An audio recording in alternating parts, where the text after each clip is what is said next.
আল্লাহ বলেছেন ইসলামকে তোমাদের ধর্ম মনোনীত করে আমি আল্লাহ খুশি। আমরাও বলে দিলাম আল্লাহ তুমি যদি ইসলাম দিয়ে খুশি, আমরাও ইসলাম পেয়ে খুশি। জোরে কোন ঠিক কিনা?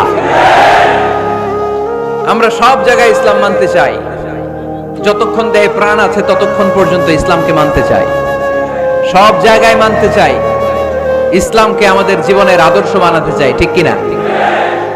সাইয়েদনা ওমর ফারুক বলতেন নাহনু কওমুন আ'আজ্জানাল্লাহু বিল ইসলাম, আমরা তো এমন জাতি যেই জাতিকে আল্লাহ তাআলা ইসলাম দিয়ে সম্মানিত করেছে।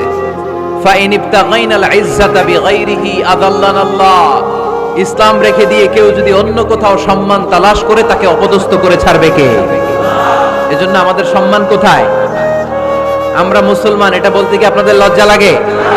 পৃথিবীর যেই কোনো দেশে যাই, হিন্দুদের রাজ্যে যাই, বৌদ্ধদের রাজ্যে যাই, যেই কোনো ইমিগ্রেশনে দাঁড়াই না কেন চিৎকার করে বলবো আমি মুসলমান। জোরে কোন ঠিক কিনা?